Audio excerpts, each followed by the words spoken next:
बहुत बहुत स्वागत है आप लोगों का।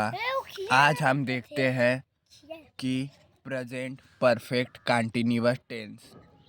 अब प्रेजेंट परफेक्ट कंटिन्यूअस टेंस मतलब कंटिन्यूअस मतलब रहा रही तो रहेगा ही,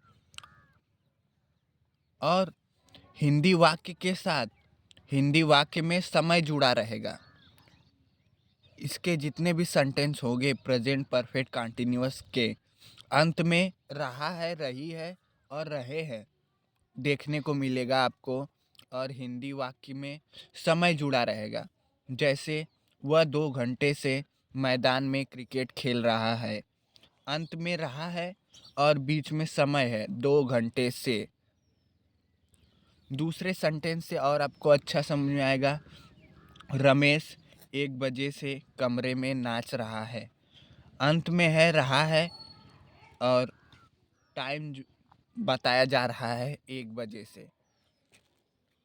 तो हम समझ जाएंगे कि प्रेजेंट परफेक्ट कंटिन्यूअस टेंस होगा। अब देखते हैं अंग्रेजी बनाने के लिए। सबसे पहले हम सब्जेक्ट लिखेंगे, जो भी रमेश रहेगा, राहुल रहेगा या वाट एवर कुछ भी रहेगा।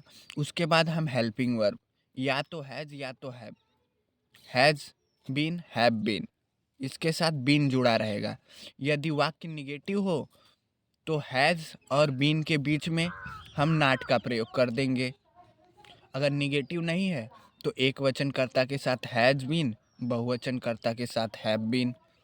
फिर मेन वर्ब नाचना, खेलना, कूदना, इन सब के अंग्रेजी में हम आईएनजी जोड़ देंगे।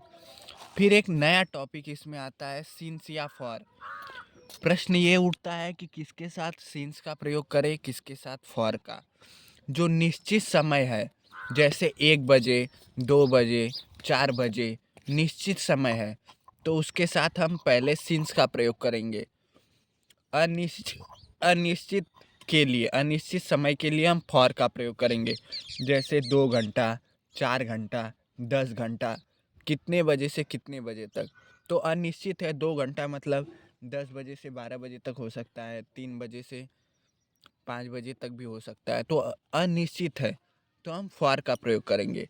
उसके बाद हम ऑब्जेक्ट का प्रयोग करेंगे। चलिए एक सेंटेंस से बखूबी समझते हैं। यह एक सेंटेंस है, रमेश 1 बजे से कमरे में नाच रहा है। सबसे पहले मैंने क्या बताया, सब्जेक्ट की अंग्रेजी लिख देंगे रमेश। फिर हेल्पिंग वर्ब हैज़ बीन या तो हैव बीन। रमेश किसी का नाम है, एक वचन करता है तो हम हैज़ बीन का प्रयोग करेंगे, रमेश हैज़ बीन। वाक्य निगेटिव नहीं है, नहीं तो हैज़ और बीन के बीच में यहीं पे नॉट लगा देते। उसके तुरंत बाद हम मेन वर्ब पे आ जाएंगे, नाच रहा है। नाचना का होता है डांस, इसमें आईएनजी जोड़ देंगे, dancing. Ramesh has been dancing. अब देखेंगे सिंस फॉर, इसका प्रयोग करके लिखना है टाइम। तो 1 बजे से मतलब निश्चित है, सिंस 1 क्लाक 1 बजे से, इन द रूम। ये हो गया सेंटेंस कंप्लीट। अब दूसरा एक सेंटेंस देख लेते हैं। वह 2 घंटे से 2 घंटे से मैदान में क्रिकेट खेल रहा है। मैं क्रिकेट नहीं खेल रहा है, चलो नहीं भी जोड़ देते हैं, नहीं खेल रहा है। अब सबसे पहले हम क्या लिखेंगे, सब्जेक्ट को।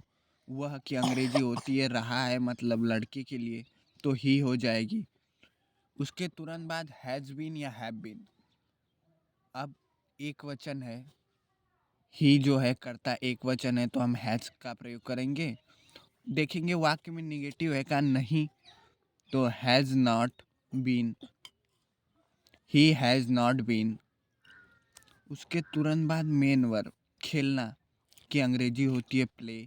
इसमें मेन वर्ब में हमेशा आईएनजी जोड़ना है, तो प्लेइंग।